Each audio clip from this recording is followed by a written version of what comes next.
where is the university charter for Turkana University for the last 3 years. Mr. Ruto, you lie that FGM would be dealt with accordingly and perpetrators be held accountable.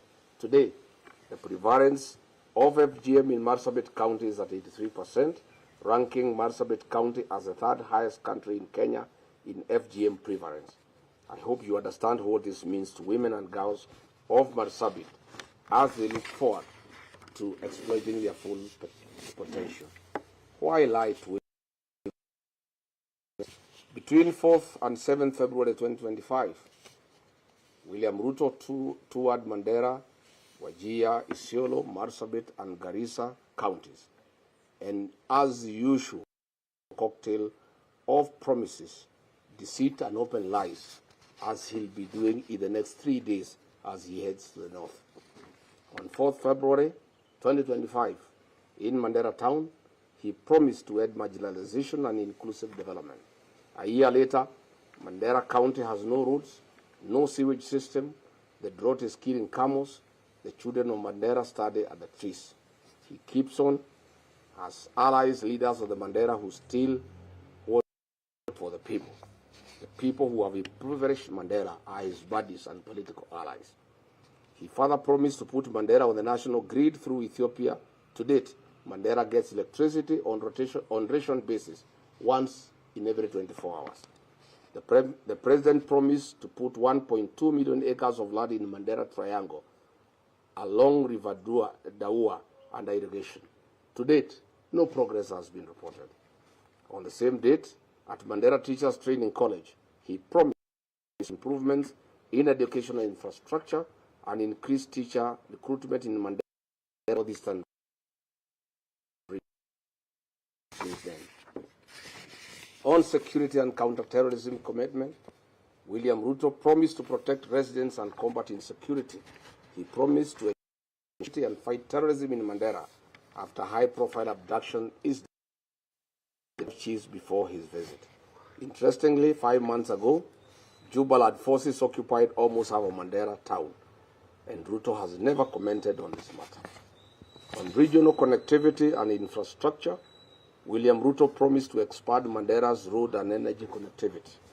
He said that the government will build and expand key infrastructure linking Mandera to the rest of the country, including roads and electricity through Ethiopia. It remains a lie. On the same date, he promised to speed up Mandera water supply and sanitation project at a cost of 3.1 billion to benefit households with improved clean water and sewage systems. Again, this is a white elephant. On February 5, 2020, town at Orahet grounds, he promised that his government would connect 20,000 households in Wajir to electricity and expand rural electrification, including schools and mosques, at a cost of 3.6 billion Kenya shillings. To date, not a single home of the 20,000 households has been connected. William Ruto, as you head to Wajir for more lives, you will have to tell the people of Wajir why you lied to them on this particular date. On ending marginalization with equal development, he promised to ensure equitable development for Wajir and the broader northeastern region, eliminating discriminatory policies and promoting economic growth. Unfortunately, he is working with Hi, I'm Sally. Hi, I'm Natasha. And we'll be taking you inside Mobile World Congress 2026. The biggest mobile tech show on the planet. We'll be bringing you the latest news, devices and exhibits. All the best technology straight from the show, so stay tuned. Follow us on our social media and YouTube. See you soon.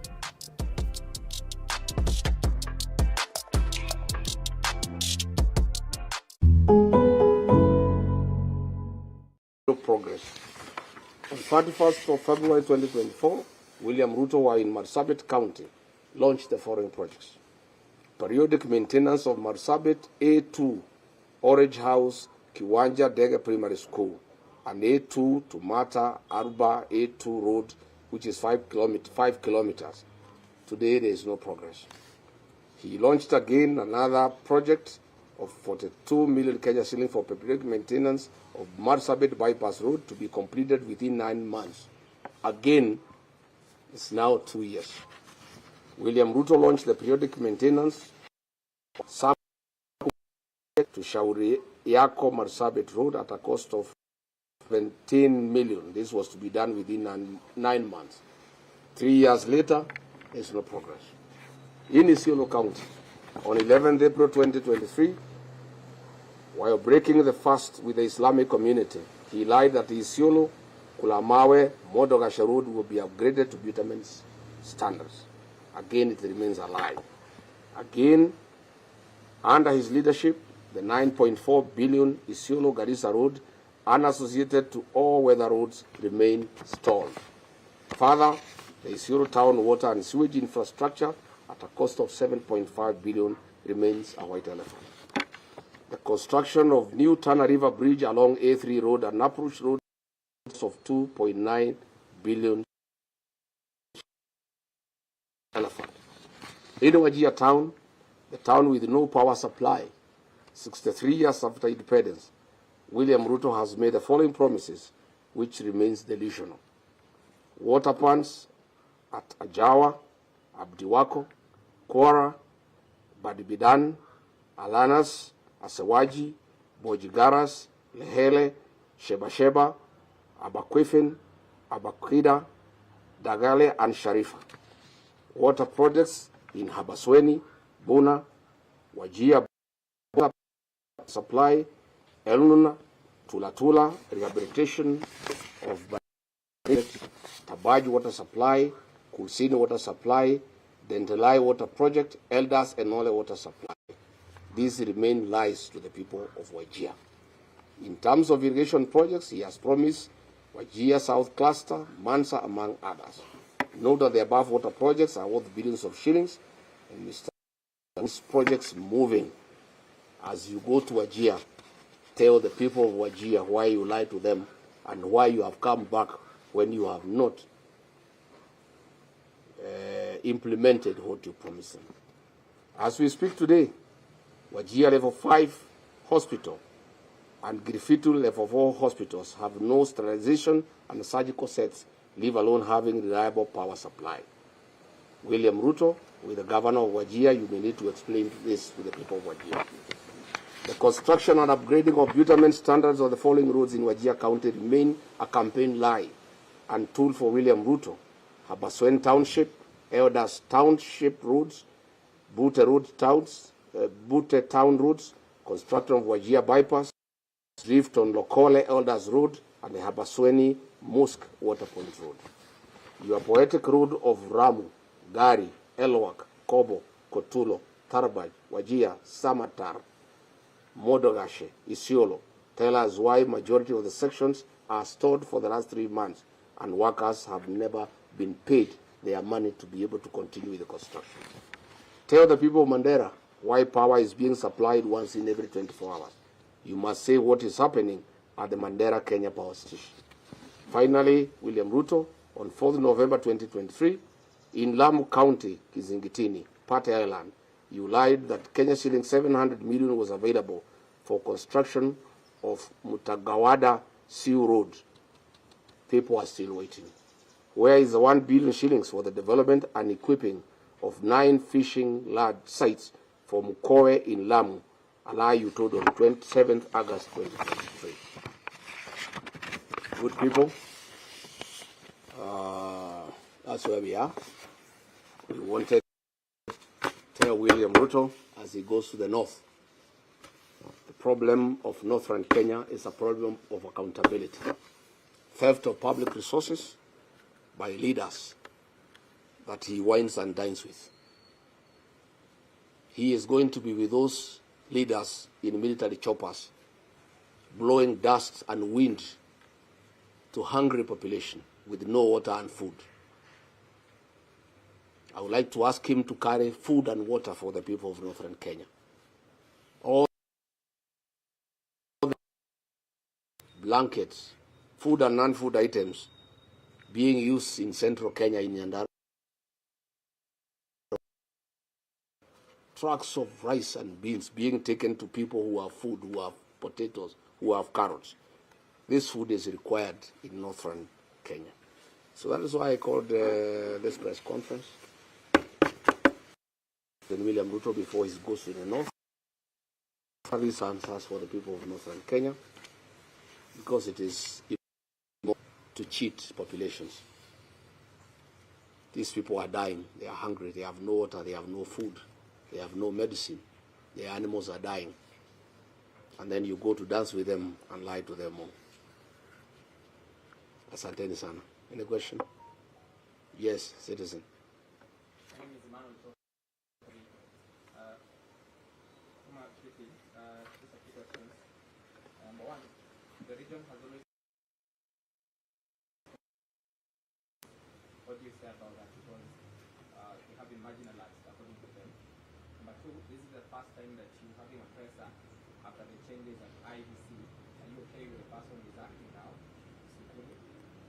And lastly, there have been some concerns from Senate that there's some corruption. Governor yesterday said that the senators, some of the committee members, CPAC, are extorting them. Would you like to comment about that as well? Thank you. What was the first question? The first question is about the historical. Yes. It is true that northern Kenya suffered marginalization historically, but lucky for them, the 2010 Constitution was very kind to the people of northern Kenya. The 2010 Constitution ushered in devolution. It brought the equalization fund. And since then, the people of northern Kenya have received billions of Kenya shillings from 2013. Again, the CDF has been a very fair program for the people of northern Kenya. Unfortunately, the marginalization that has been perpetuated by the leaders from the region. I have put them to task to explain to the people of northern Kenya where is the 1 trillion shillings that has come to northern Kenya from shareable revenue through devolution, money for CDF, money for the equalization fund. When you go to Wajir, to Mandera, to Garissa, to Isiolo, to Marsabit, there's nothing on the ground. If you come here to the mountain region, you will see money meant for CDF. There are all manner of schools. All schools have tiles. Schools have cabro. They have modern buildings. If you go here to Kajiado North, the money for CDF is visible in the rest of the country. But there is nothing in northern Kenya. Zero. All these leaders are just here in Nairobi. But there is no accountability because they don't even allow audit to take place. They feign insecurity so that audit has to go into northern Kenya. If you look at the money that has been given to the governor since 2013, there are no hospitals, there are no dispensaries, there are no health centers, there are no ECDs, there are no roads, there is no water, there is nothing. A special audit of all the funds that have been disbursed to those areas since that time. Number two, you have asked about IBC. We went to IBC and raised various issues. Of course, we did demand the removal of the CEO, and we are grateful that he has been removed. We call for a transparent and open recruitment of a CEO with no interference from the state. Further, we call upon the IBC to terminate the contracts for the mathematics system of conducting elections, technology, that was illegally extended by the outgoing CEO, Wanamarajan. He did it when there was no. It's an illegality, and that contract is illegal, and that contract should be terminated, and IBC should advertise and acquire more.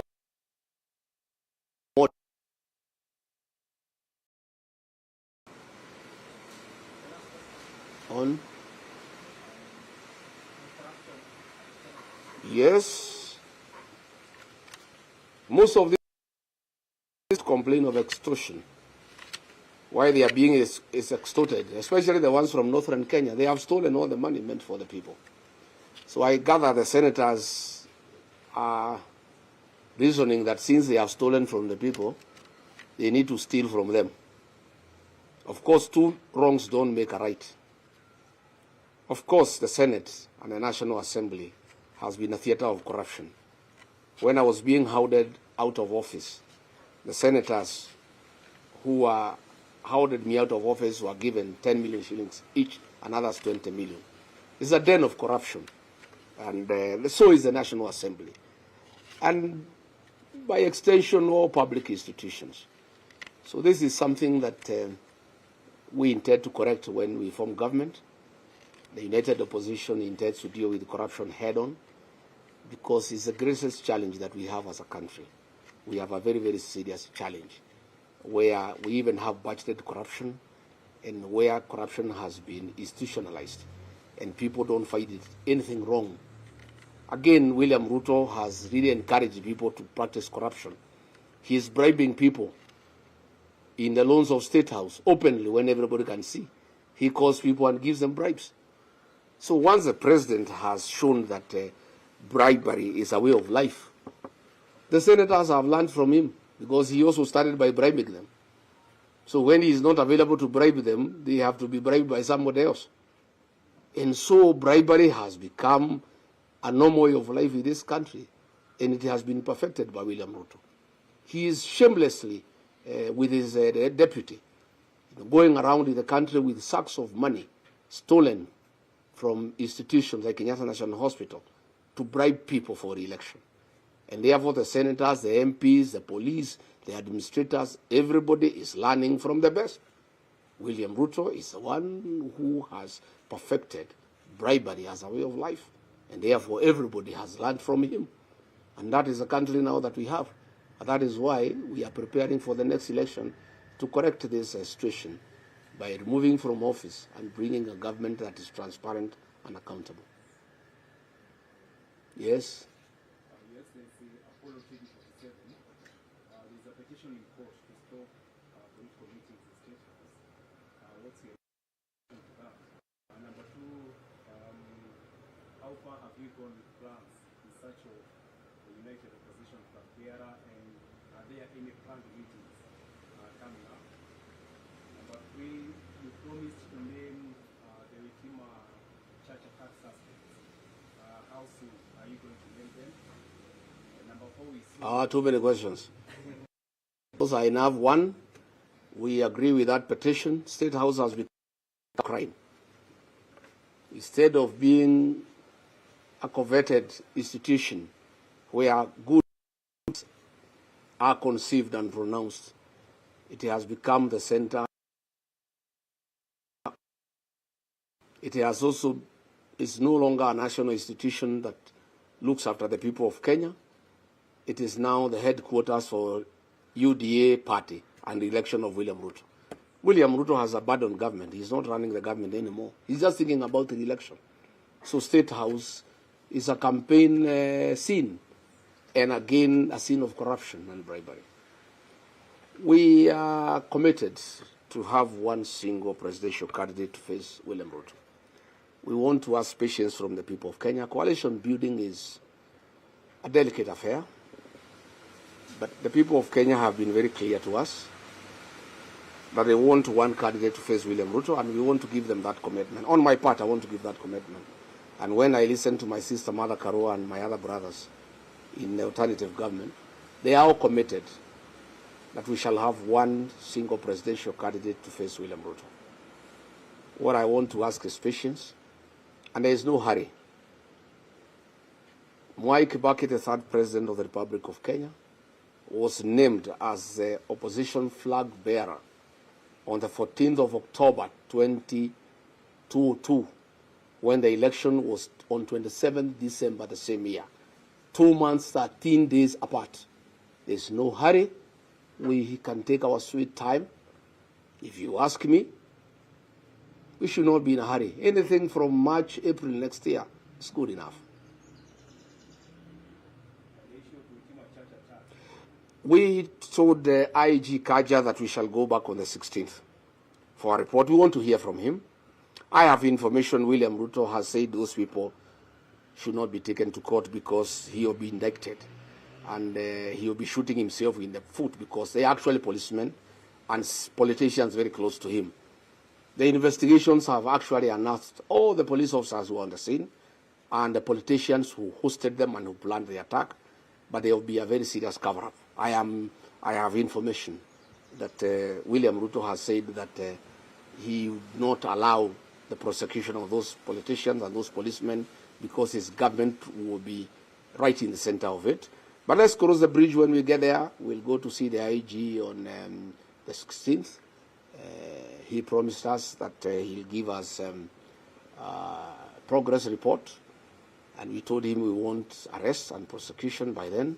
But let's cross the bridge when we get there. Last one. Yes.